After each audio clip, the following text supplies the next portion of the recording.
Hello, everyone, and welcome to this week's edition of EBC Sports International. I'm Ken Cruz, broadcasting from my home office here in Maryland. Thanks for joining us today. With me today on our program are our EBC correspondents from around the world who will discuss sports topics during these interesting times. We hope everyone is staying safe during this pandemic. Now let's meet our correspondents. Nice to see everyone again. Let's start off with a little show and tell. When I call on you guys, share with us one of your favorite sports memorabilia items. So let's start off with, in Las Vegas, Alderman Santos. Hey, Alman. Hey, what's up, Ken? What's up, everybody? It's a great opportunity to be here again tonight for the show. I wanted to share one of the most recent sports memorabilia for me. Recently, we went to the NBA All-Star in Chicago, and a good friend of mine had mentioned that there was going to be a release of the Air Jordan 3s. I have them right here. Still fresh inside the box. Wow. Fresh. Let me just open this up. Dead stock. Ooh. I don't know if they're going to be for sale yet, but, it's got just took them out of the box. They just lost half their value.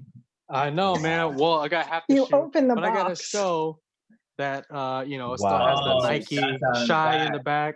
Yeah, clean. Super clean. How much do you drop on those, Alman?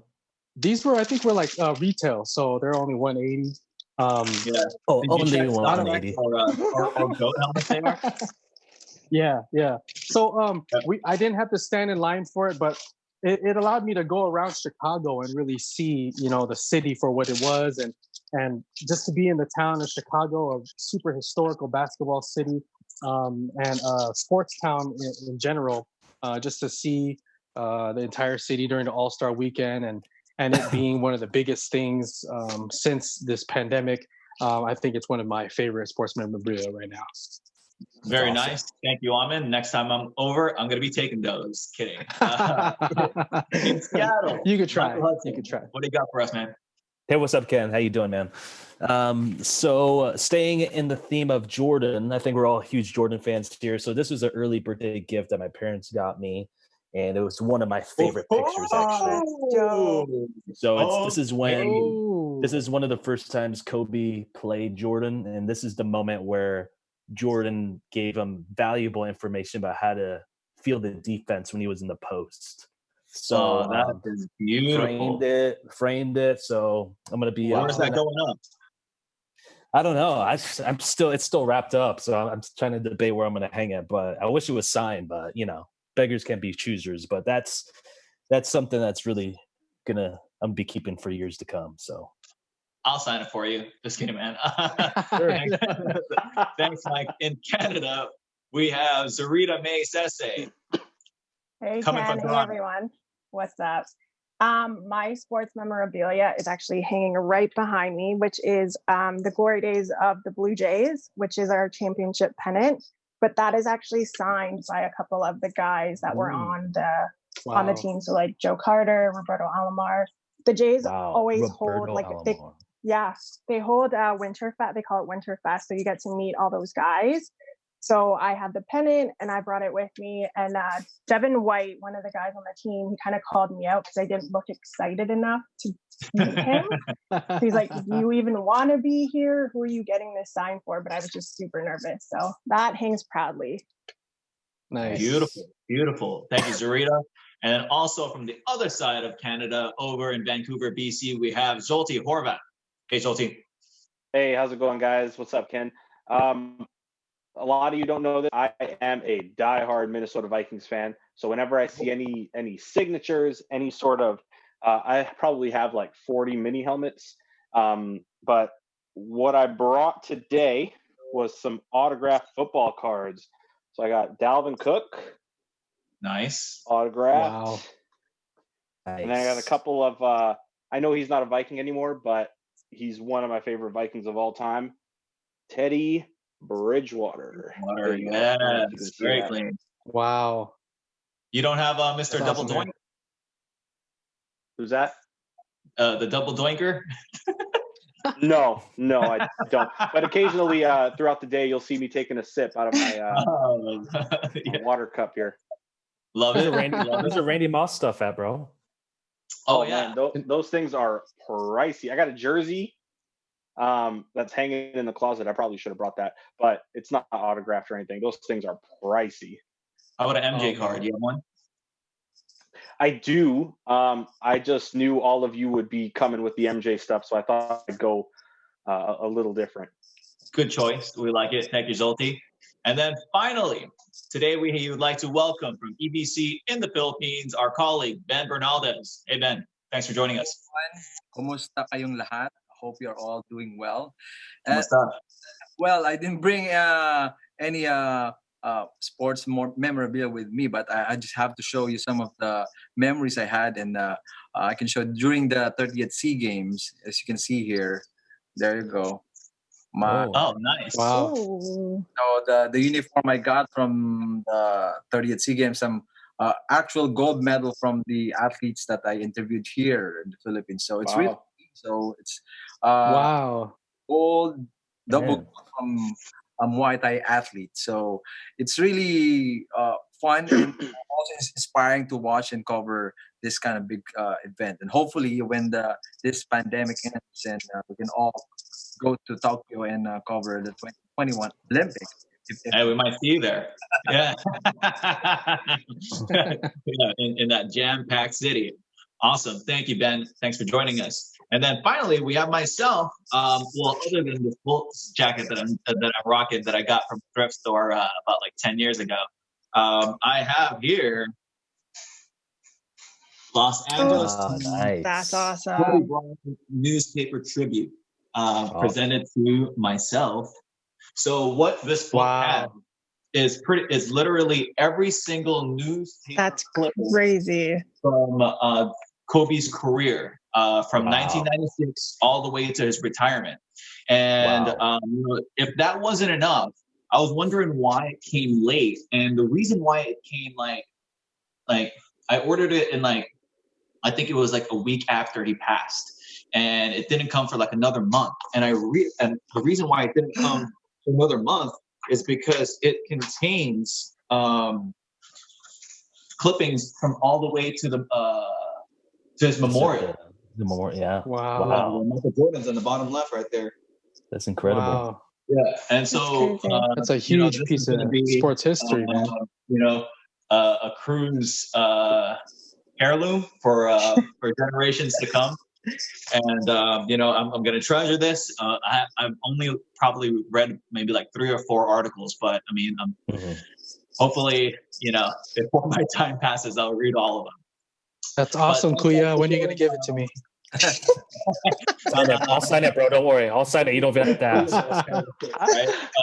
Right? So thanks for sharing, guys. So let's go over the topics that we'll be discussing today. First one, Bulls Last Dance, which aired its first 2 episodes. Next one, Filipino-American Jaylen Green skips college to go to NBA G League. Then we have possible Pacquiao versus Crawford fight. Then we have in the NFL, Gronkowski to Tampa Bay. And then finally, we'll be watching some training at home from athletes during the pandemic. So let's get into the first topic. So the long-awaited Michael Jordan documentary, The Last Dance, which highlights his final season with the Chicago Bulls on their run to the 6th franchise title, premiered last Sunday on ESPN. It's been the talk of the sports world as famous athletes, celebrities, and sports fans alike dropped everything and watched the first 2 episodes. The stats showed as the average viewership for the 2 episodes was at 6.1 million, making it the most watched documentary in ESPN history, not including the Netflix views from across the world. So let's start the discussion with our panel with a question. Was it worth the hype? Let's start off with the guy who threw a one-man viewing party to celebrate the documentary, Michael Hudson. You're right about that. But man, where do I start? I mean, you know, whenever you guys go to a movie theater, whether it be Star Wars, Batman, you know, those Indiana Jones movies, you know, there's so much hype surrounding it, and you go to the theater, you get your popcorn, you get your candy, and sometimes you're a little bit underwhelmed, a little bit. I mean, you're expecting a little bit more, but it those movies just don't really deliver because there's a little flaw with them. Well, I didn't have that feeling with this documentary. I was just totally blown away, superseded all of my expectations. And you know what I love most about this documentary was that it just brought you into the life of MJ, because a lot of us growing up watching him play, he's kind of had that attitude of kind of having an arm's length of distance away. You didn't really get into knowing him really well. And as I mentioned last week in our show, we really got his human side when he made that speech at the memorial, at Kobe's memorial. And so we got a little bit more of a taste of that in this documentary, seeing like his laid back, funny side. I think as far as the hype goes, again, totally superseded my expectations. And I think one takeaway that I think a lot of us will agree upon is just the way how underpaid Scottie Pippen was. That's the one thing I did not know at all. That's something that was true to me, of just how grossly underpaid he was. The biggest stat was that he was easily the second best player on the team, probably a top 10 player at the time. And he was the 122nd highest paid basketball player throughout the entire NBA. And so I think as we watch more episodes, I think they're going to dig a little bit more into that. And also, my biggest question is, did Jordan even try to use any of his clout to get Scottie paid? That's my biggest question going into that episode. But I am excited But I am excited for this weekend because the Bad Boy Pistons, that's going to be we're really going to see how physical the NBA was and just see how beat up Jordan got. And I think the the current generation is really going to see what obstacles he went through to become how great he was. Right. Ahmed, what do you got for us? I think that the whole thing about Scottie Pippen is crazy, man. That's the biggest thing. Like when I grew up watching the Bulls, when I was like, I don't know, I think close to like 14 years old or something like that. You never thought about that stuff. Why are you laughing? I'm aging myself, 40, but bro. Hey, no. Hey, bro, you aged yourself, bro. Benjamin, people still think I'm 25, so it's all good. I'm gonna run with that. But for Scottie Pippen to get paid $18 million, like, you don't think about those kind of things when you're a kid and you're watching this guy and you're idolizing this player who's like so great working with Michael Jordan, and you never would have thought that he was going through those kind of financial issues, and for him to have those run-ins with management, with Krause, and from the look of like Michael Jordan during the interviews, them asking about Scottie Pippen, it didn't seem like he was really fazed by it. Like, if that's how Scottie wants to be, then that's how Scottie's going to be. Like, I don't care. What I care about is winning, and that's my main focus, and that's all I'm going to be thinking about. That's all I want to talk about. But it was crazy when he. Yeah, it was crazy when he was about to sign the contract, and Jerry Reinsdorf, who's the owner of the Bulls, was like, "Dude, Pippen, don't sign this contract, bro. Don't do it. It's a bad deal." And he still did it because of. Do you actually believe that though? Yeah. No, well, so my question for you is, do you think Scottie was selfish in holding out his surgery until pretty much before the start of that season, the 97 season? That was a little shady. I'm not gonna lie. That was pretty shady. But the Bulls did make it pretty clear, according to this documentary, that they weren't going to restructure his contract as soon as he signed, right? So, I mean, it is a little shady. And even Michael Jordan said, in the interview, that was a dumb thing for Scottie to do, right? But, I mean, so far in these two episodes, it's just making me see how, I'm going to use this word again, how shady management is, or it was for the Bulls during that time. And yeah, like Mike said, I'm excited to see the next couple episodes. Actually, you know what? Going back to Mike and his one-man viewing party, we in Canada, me and Zarita, we didn't get it until the next day on Netflix. And I had to stay off of social media because Mike was everywhere doing a play-by-play of both the episodes. Spoiler alert, dude. Yeah, seriously. I couldn't help myself, man. I couldn't help myself. I was like, man, Hey, I was trying to restrain myself too, man. Yeah, you guys could have pretty much watched the whole thing just by watching Mike's story. It was Mike's Facebook feed. No, Ahmed started it. Ahmed started it. I just I finished tried it. to be as discreet as possible, man. I wasn't trying to spoil it for everybody. I just put like, wow, blown away. That's it. I didn't need Dorito, when you finally got to watch it, what were your initial thoughts about? I mean, you said in the last couple of weeks that you didn't really grow up in the Jordan era, so you didn't see how crazy of a basketball player Mike is. Mike Jordan to Michael Jordan, as you saw in the documentary. Like, what were your initial thoughts in the first 2 episodes about like his overall aura?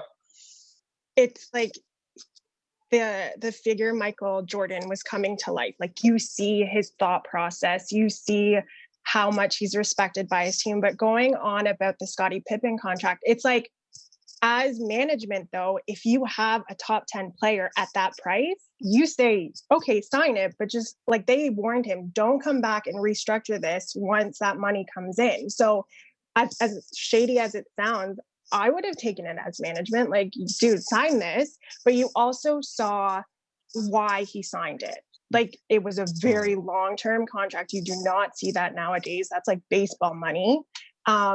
But it's like, he had family to take care of. I'm sure he had a position where, like, I need guaranteed money to look after my family. So I think that's a side that we got to see that we would not have seen if the documentary was not there. Yeah, and to add on to that, I think Pippen also didn't know the huge media contract that the NBA signed the year after, which just like numbers just shot up. Well, I mean, that's a huge thing, right? Is that like the NBA wasn't where it is right now as far as like revenue overall, and so some of these contracts, some of these players that are like, Michael Jordan, like as good as Michael Jordan now, are getting more than, and Scottie Pippen now are getting the amount of money that Scottie got in those 7 years. And so leading into the whole aura thing, staying in the topic of that, what did the Philippines think about the documentary, Ben? All right. It's one of the most viewed documentaries here, and especially with Netflix is now most downloadable app. And these facts that according to Jordan, all the proceeds of the revenue from the Netflix will be donated for the victims of the pandemic. Now, we were all we grew up idolizing Jordan and the Bulls, and I was same age as Amin, 14. 14 or 40. I was born 1981, so close to that age. So the first 2 episodes explored more on the early basketball career of Jordan and Pippen and how they both benefited from the presence of each other. And according to the documentary, Scottie Pippen was the number 2 best player in the NBA at that time, and he was underpaid with his contract at 9 years, and only get 18 million for 9 years. And according to Zarita, it was his choice. He was weighing his options. He was also looking to provide for his family, and that has been shown in the documentary. And he wanted to make sure that his parents are well taken care of. And Scottie Pippen had a lot of brothers and sisters, and I only knew that by watching the episodes. I didn't know that Scottie Pippen has so many brothers and sisters to help with. And also, one that also catches my attention is that how Jerry Krause was viewed as the villain of the entire Last Dance of the Bulls. And I don't know if that's me, or do you also feel that way? Because his relationship with all the players, as you can see in all the never been seen videos from the Bulls last season together, you can see how they treat Jerry Krause differently. So, oh yeah, I think Jerry Krause, they depicted him as a villain, and it's funny how they depicted him or I don't know Space if it Jam? was intentional. Yes, exactly. So Well- that cartoon of the Monstars management, it resembled Jerry Krause pretty close. And then you Well, have they Michael gave him Jordan the going Carol against Baskin him. treatment. Yeah, they gave him the Right? Carol Baskin treatment. You know, like it was like I was like Carol Baskin. I was like, But we also and But I don't know if that's fair though. I don't know if Sure. I guess there's some questionable things that Jerry Krause did, but I mean Well, he for- put together that crazy championship team. true. He did, but I think who should be carrying most of the blame is Reinsdorf, because he's the owner. He right. could have stepped in and easily just been like, hey, you know what? I'm going to keep this team together. Just like, for example, just to mention them, the New England Patriots, for example, with Kraft. I mean, he has butted heads with Belichick so many times, especially when he was looking to trade Brady and go with Garoppolo. And there's times when Kraft would step in and be like, hey, you know what? I don't About want to do football and also Gronkowski, and it's actually related to what happened with New England Patriots and how the Bulls general manager Jerry Krause handled the situation back then. And I think we also have to credit Jerry Krause for what he did, and Jerry Reisendorf also credited the skill of Jerry Krause for putting that team, that player who dominated that era. Sure. 6 championship for 8 years, and we also have to give credit to Jerry Krause. But still, Oh, what do you think about the parallel with the Patriots and how Jerry Krause treated head coach Phil Jackson? I think that's That's Total the opposite. part that stuck Total out at me. When Jerry Krause went on, I guess it was like an interview, and flat out said, "This is Phil Jackson's last year." right. And why would you put that over your team's head for this season? And it's like, all right, then you kind of determined our fate. You so know it's what's like, crazy to me? They were answering these crazy questions about like their will this team stay together the night of their 5th championship.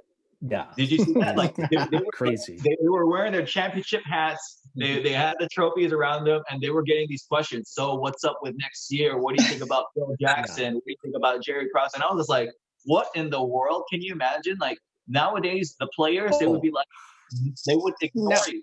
Like, It would stop them. Yeah, that would stop them. It was like, Dude, that's can you enough. imagine? they Can you would look imagine at if you this? and then they would be like, someone get this guy out of here. Like, Can That's you imagine basically- if this?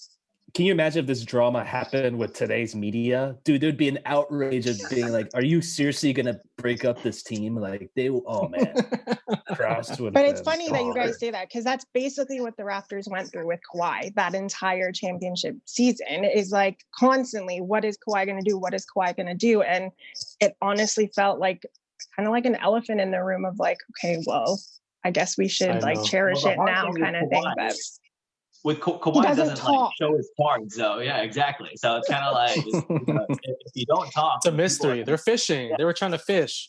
Right. People are going to create the narrative for you, right? Yeah. Mhm. Another thing that stuck out at me for that documentary is the footage of like Michael Jordan, rookie year, like washing the dishes, doing laundry, or like playing golf the day before or the day of their game.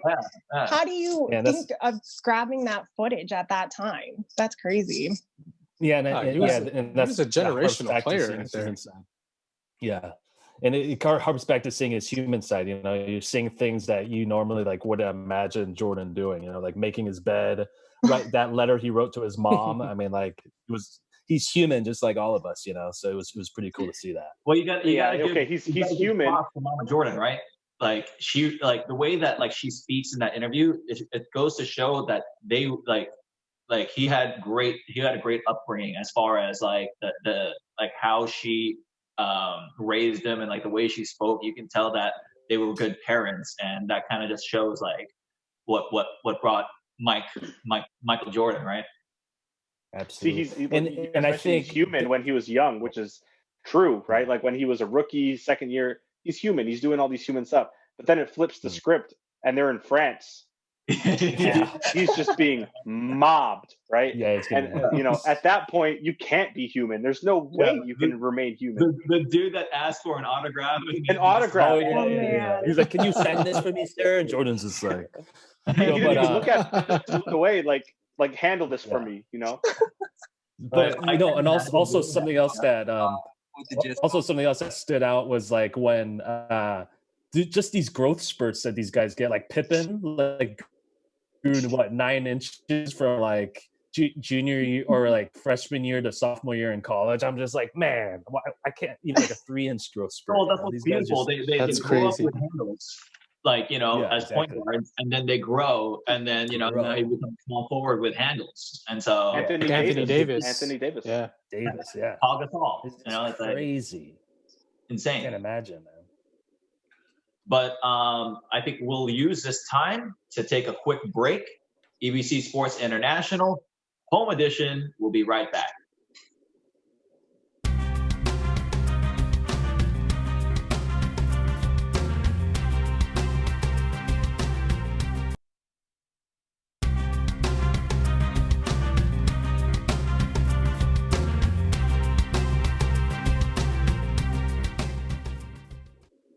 Welcome back to EBC Sports International Home Edition. I'm Ken Cruz. Thanks for staying with us. So, standing at 6'5" and 170 pounds, 5-star recruit and Filipino-American Jaylen Green is skipping college to play in the NBA G League. Green is expected to receive a salary in the range of $500,000. He says the reason is because he wanted to get better overall and prepare for the NBA. Why his decision? Well, let's start with our colleague repping the EBC Sports in the Philippines, Ben. All right.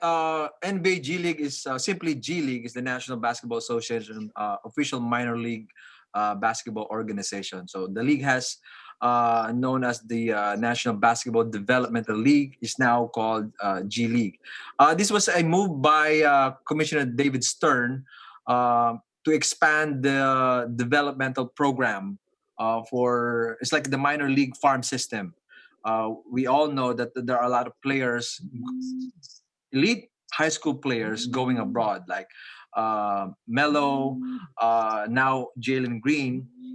And also, there's no problem going to college and playing for college. But for elite prospects like Jaylen Green, who has he's now ranked number 1 recruit for the draft, but he opted to skip college and go to the developmental program of G League to gain more. Of course, number 1 is to get a big payday, and also have the more chances of getting development on the program by the G League, and avoid other risk of skipping the draft.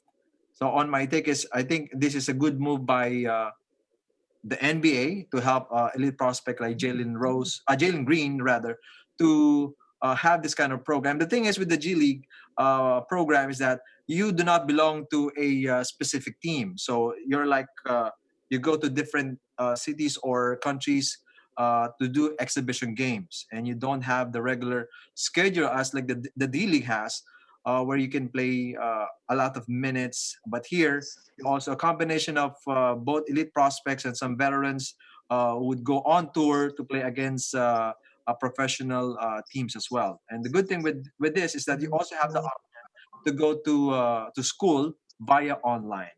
And I think Zarita knows that as well. And he has been following NBA as well as like Ken.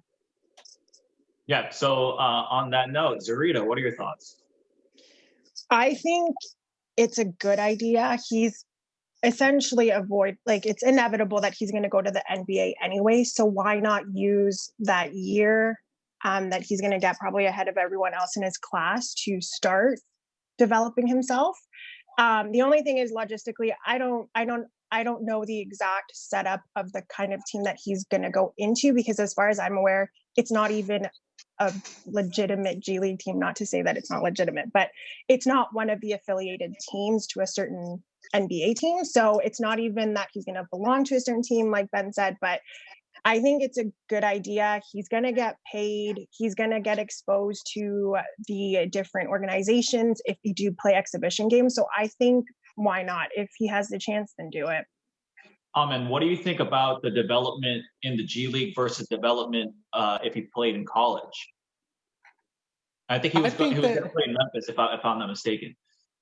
Oh, well, I think that the development in the G League is considerably different than college because your main focus is going to be basketball. You're going to eat and breathe and sleep dreaming about basketball. So to put himself in front of the pack, in front of all the other college athletes right now that are in the NCAA and coming from different parts of the country and hoping to declare for the draft to be prospected during college, he's getting a big fast forward and being a pioneer to this new program coming from high school straight to the NBA G League development.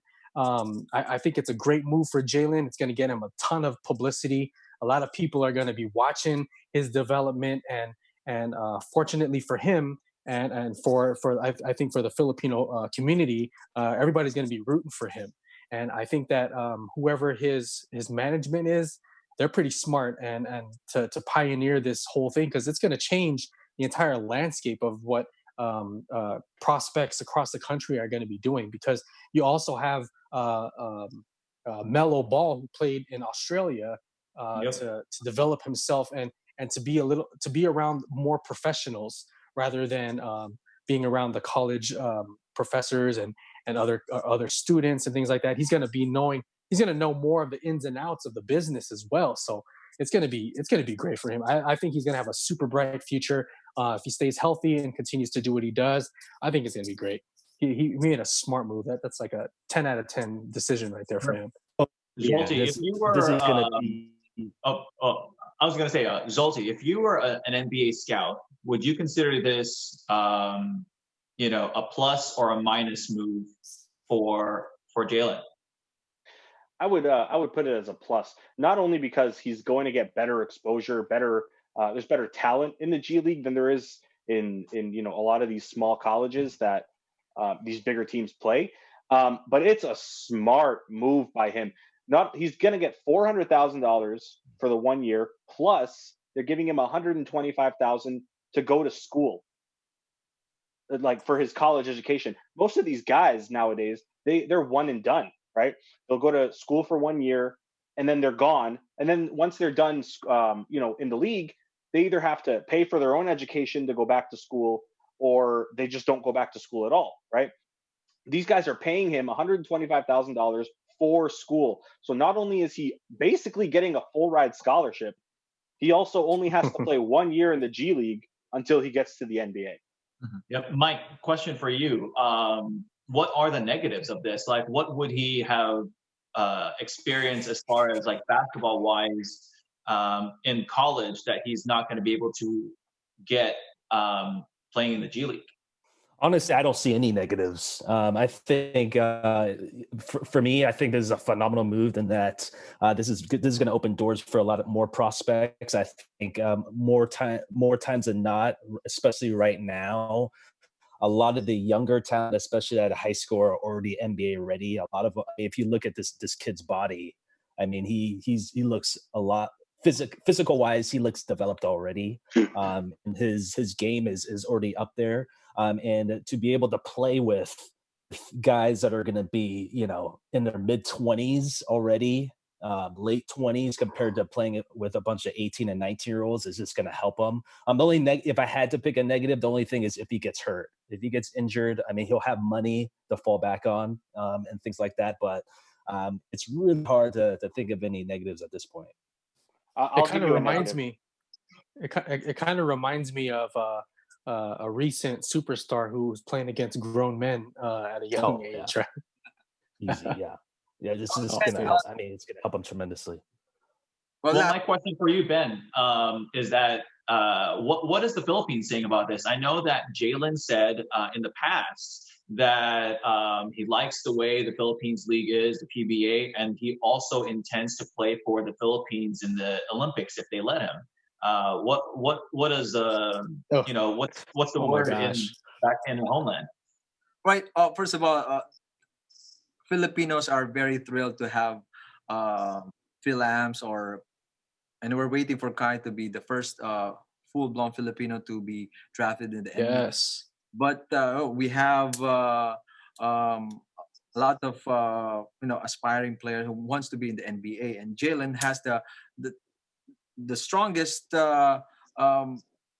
chance of being drafted, even number one pick in the 2021. And the G League, Green will have the opportunity to accelerate his on-court development as he learns the NBA style of basketball alongside with veterans and a professional game. Unlike going to the college, even if you play 1 year or 2 years, you'll have to adjust to the playing style in the NBA. Whereas going to the G League, you have already 1 year of development program where you can learn the style of playing.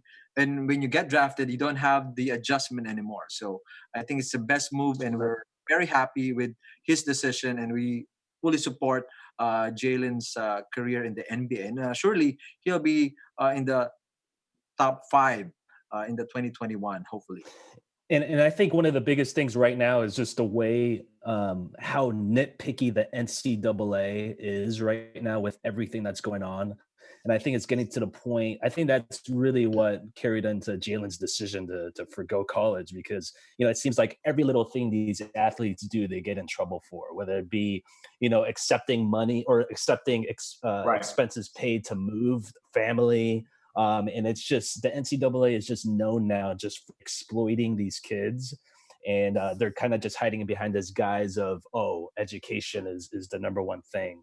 Well, where I think that's these kids are bringing millions and millions of dollars to these institutions. Right. And I think that's something that we haven't even addressed. And this open to anyone. Like, what do you think about like sponsorships that he could be getting as a G League player versus no sponsorships as at least money in his pocket as a college player? I mean, he signed the perfect contract. He's getting paid to play basketball, and he can still go to school. I mean, I feel that's. He's going to be the face of the G League, man. Everybody's going to. He's pioneering the whole thing. He's going to be the face of the G League for 1 year. Yeah.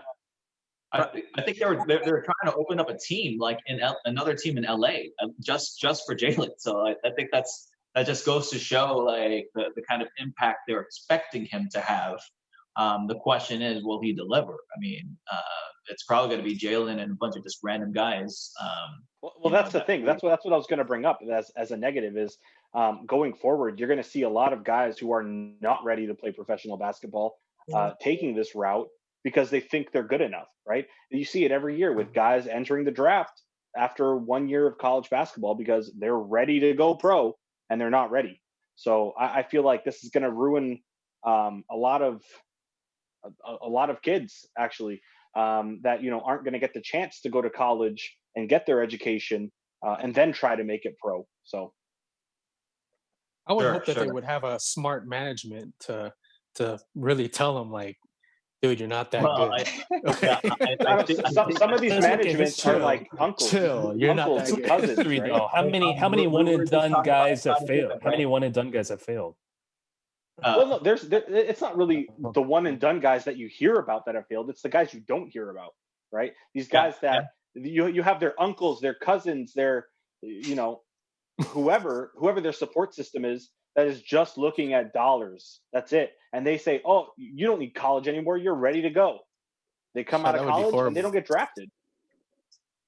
Well, I think the main thing is that it's a matter of time, right? Whenever the league does start back, and whatever team is created for Jaylen, he'll have the best opportunity to be able to showcase if he is that guy, and it's all eyes on him.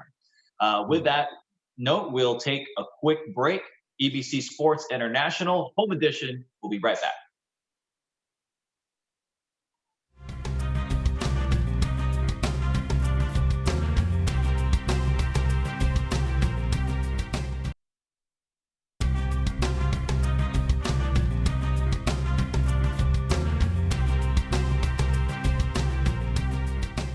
Welcome back to EBC Sports International Home Edition. I'm Ken Cruz, broadcasting from my home office here in Maryland. Thanks for staying with us. So according to promoter Bob Arum, Manny Pacquiao could be in line for a mega fight with Terrence Crawford once boxing resumes following the pandemic. Pacquiao is 41 years old and has not fought since last July's points victory against the previously undefeated Keith Thurman. Crawford, 32, is considered among the best pound-for-pound fighters in the sport. While the consensus is that Pacquiao is close to retirement, his record stands at 62-7-2, while Crawford has 36 wins from 36 professional bouts, 27 by way of knockout. So the question is, should Manny Pacquiao take this fight at this point in his career? Let's hear from the Philippines guy, Ben. Manny would always say, I'm just a boxer. Whoever they put it on, against me, I will fight them. And Manny is always have faced whoever is given to him. You can see the record of Terrence Crawford. He hasn't lost any fight with his record of 36 wins and by 24 by knockouts, and he's only 32. And Manny Pacquiao had fought a much younger fighter like Adrian Bronner and Keith Thurman, and we've seen the same result. And Manny can still fight, and even he's already 45 years old, he can still fight. And I think Terrence Crawford would be a big challenge for him. He's also considered the best pound for pound for active boxer right now. And Pacquiao is close to retirement. His record is already 62-7-2. And I think this is going to be a one big fight come next year if all this pandemic ends. Amin, do you think this could be like Rocky versus Mr. T, where Pacquiao is Rocky and then he beats Crawford, Mr. T? Yeah, I think it very well could be. I think Manny still has a lot of fight and spirit in him. I think he brings a lot to the ring. Most especially, he draws a lot of his energy from his fans and the crowd. And when he fought Keith Thurman, and we were there inside the MGM Grand, and watching him move, man, I think that Terrence Crawford, as good as he is and as strong as he is, I think he's underestimating Manny. I think Keith Thurman underestimated Manny, and until you're actually in the ring with him, only then can you really say how hard his punches are, how fast he is in the ring, how smart he is as a boxer. And thinking back to a lot of his previous fights when he was a lot younger, before he became this huge mega boxer superstar from the Philippines, he was a little bit wild. But watching him against Keith Thurman, he's very methodical now. Yeah, he has a great corner. The way he attacks is still multi-directional, but I think Terrence is going to have a big fight up ahead of him. If he's not careful, I think Terrence can really get knocked out. But who knows? When is Manny going to really decide on when enough is enough? That's one of the questions that I wanted to ask him at the Keith Thurman fight, was like, when are you going to call it? Tito Manny, like, how much more do you need? How much more do you need to prove? You've proven enough already. My thing is, like, if Manny continues to fight now, and I'm not trying to say that he should stop, but I think he can give more to the boxing community as someone like a promoter, or someone who's a trainer, or someone who's like a consultant for some of these professionals in the sport. And I think he has a lot of years ahead of him in the sport of boxing. Well, Zareed, a question for you, like on the opposite end, what if Crawford gets a hard knockout on Pacquiao? I mean, what'll this do for Pacquiao's legacy? I don't think it would hurt his legacy. I mean, being this late in his career, it's almost win-win. Is if he loses, he's going out with a bang. And if he wins, then keep going. I think like what Amin was saying is if it's still in him, go for that fight. Like, what do you have to lose? And if this is the end, then he'll see it very clearly and retire. So Zoltan and Mike, quick question.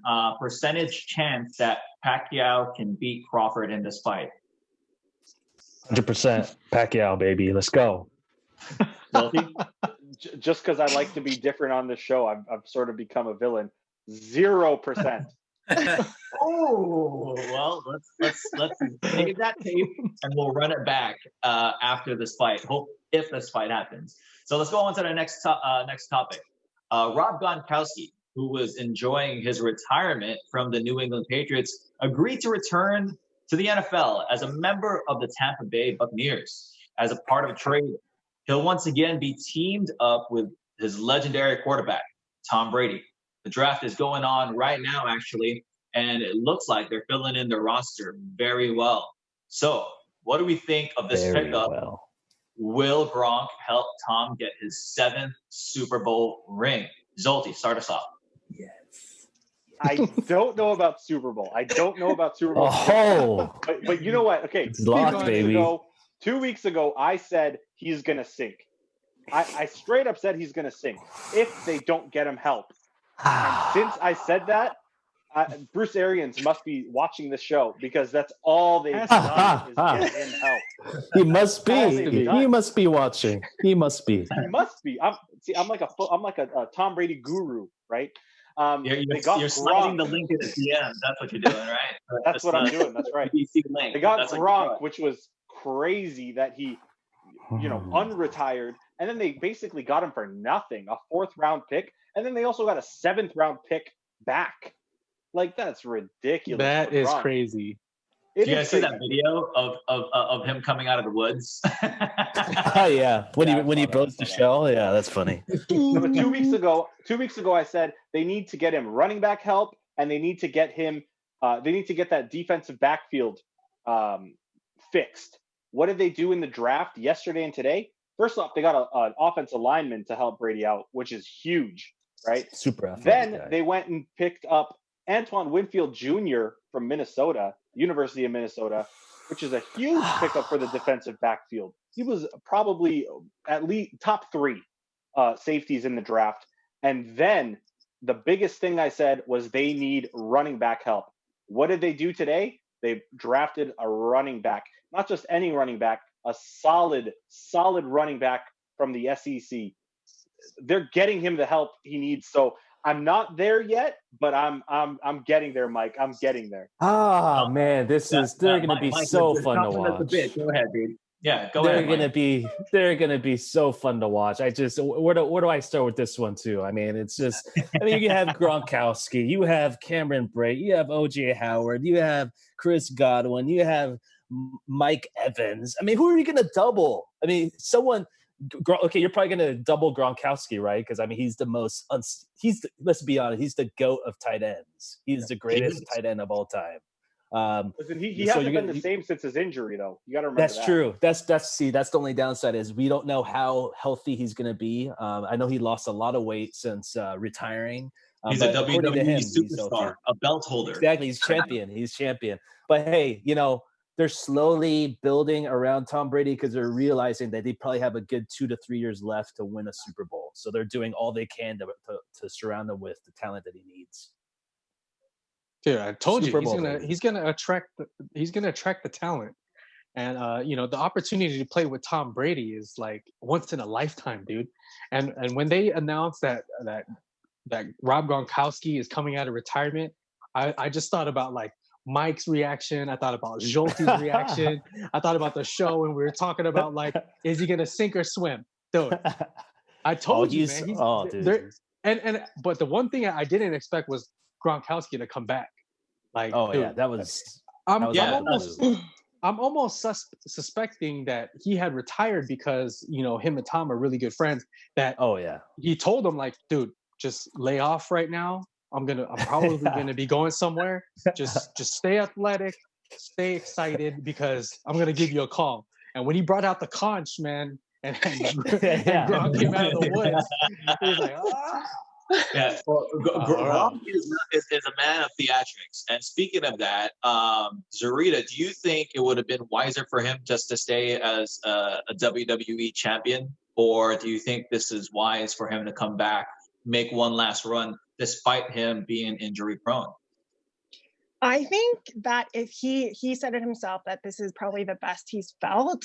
So why not? If you have a legitimate chance with Tom Brady to go win another one, why not do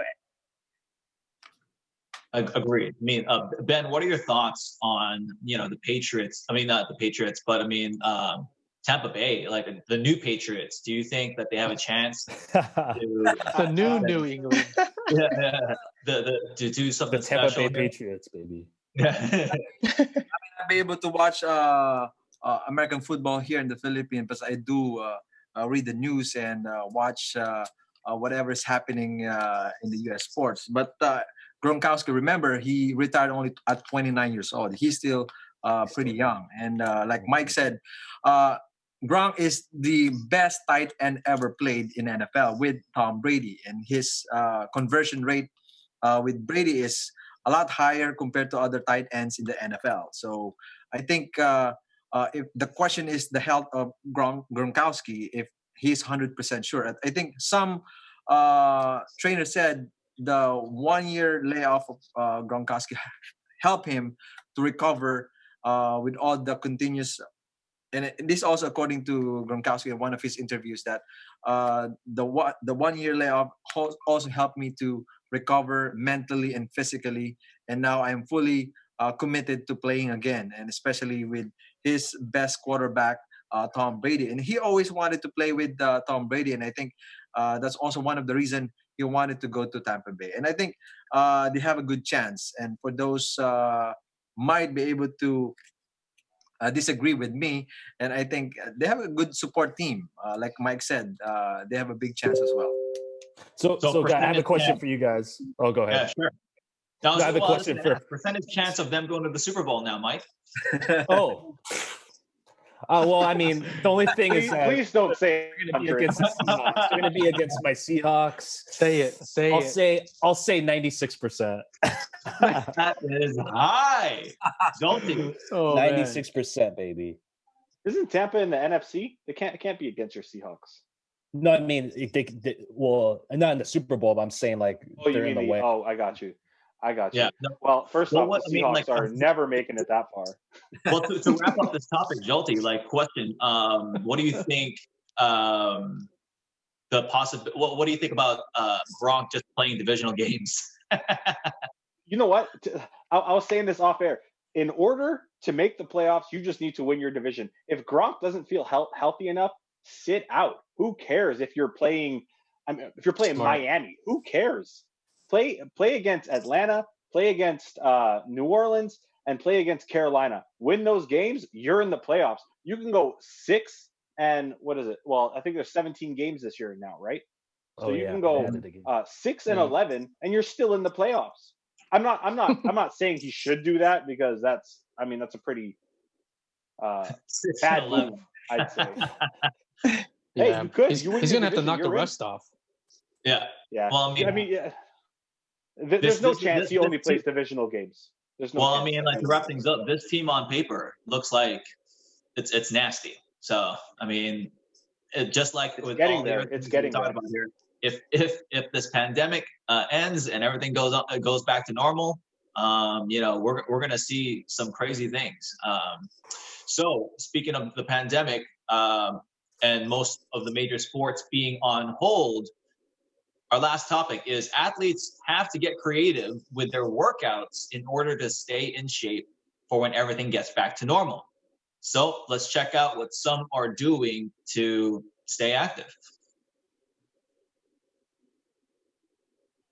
I think we have Manny Pacquiao doing some arm circles. He's airbending.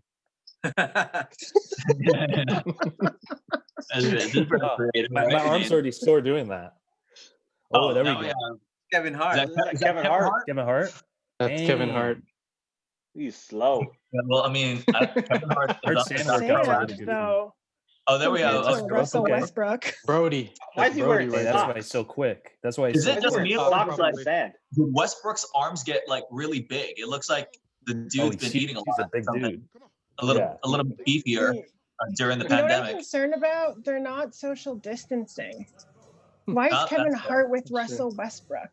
Hey, That's technically Serge. they weren't in the same video, okay? Dude, that has to be Oh, at least true. like what? That should be like 300 pounds, right? Close to 300 pounds. That looks like That's just- 275. Because he's a big dude. He's what, Well, 6'9"? he's doing it right. You see If those like, are pounds, that's 275. I saw a documentary about him. He lives on like the 30th floor in a condo. I would hate to be his Yeah. downstairs neighbor. He's lifting like that. Right. What Wait, is can you that imagine him noise? just dropping that like all night, like in the middle of the night, 3 a.m., just dropping You're like like, 300 pounds? You're like, excuse me, sir. A huge 6'10" guy opens the door. You're like, oh, okay, do whatever you want. Never mind. Keep doing what you're doing. I know. Well, I Oh, mean, man. just quick question, guys, regarding this home training. I mean, obviously, it's not enough. I mean, do you think that sports can continue this year as far as like the seasons that are already on hold? Like, let's say, for example, the NBA, can they continue, or is there going to need to be like some sort of grace period of training before that? I think they can continue. I think they'll abbreviate the season, but there's going to be a lot of rust they're gonna have to take off. I mean, it's going to be crazy how much rust they're going to have to shoot off. But I think it's possible because I think they're still in good shape. They're still training. A lot of these guys have their own gyms that they just work out at. So I don't think it'll be difficult to stay in shape. Amen. How about on-court cardio, man? Like it's different from home, working out at home, like actual in-game. Oh yeah, for sure. You got to get real creative with your cardio, man. And I found a lot of benefits of using that home court app. You can go through all those drills. The only thing that I'm lacking right now is the shooting drills because there aren't any hoops here in Las Vegas. They've removed rims literally from the parks. They've either removed them or they put boards on them to where you can't shoot the ball at all. So, you have to get real creative as far as like cardio goes. With on-court cardio, you get a lot of like sprint and stop. And then at the end of it all, if you're gonna shoot the ball, you got to use your legs that you've just run up and down the court for defense on and try to shoot the ball. So, to come off of not being able to have full court cardio and a chance to be running like that and going straight into it, and you better hope for as minimal possibilities of injuries. You're thinking about athletes competing at a high level again and coming off of this stay-at-home order. You got to be careful and try to do as much stretching as possible. I'm trying to stay limber as best I can, and P90X is up on TV to try to stay in shape and somewhat athletic, so that when the gyms open up, and I think they're phase 1 on the list of things to reopen again. So you gotta wear elevation mask. You gotta wear an elevation mask to get your I know. The same here. It's crazy. Oh yeah. So That's guys, crazy. we're gonna wrap things up. Thank you to our panel for all your awesome input today. Just before we wrap things up, I just want to say that we're not professionals. We're just giving our opinions. We're all friends, and hopefully you liked our nice banter today. So before we finish things over, we want to say COVID-19 is out to destroy lives, economies, and healthcare systems. But if we stand together with kindness and support each other, we can beat this pandemic and be a better, stronger world for it. And on that note, join me and the Eagle News team in a round of applause for our frontline and essential workers.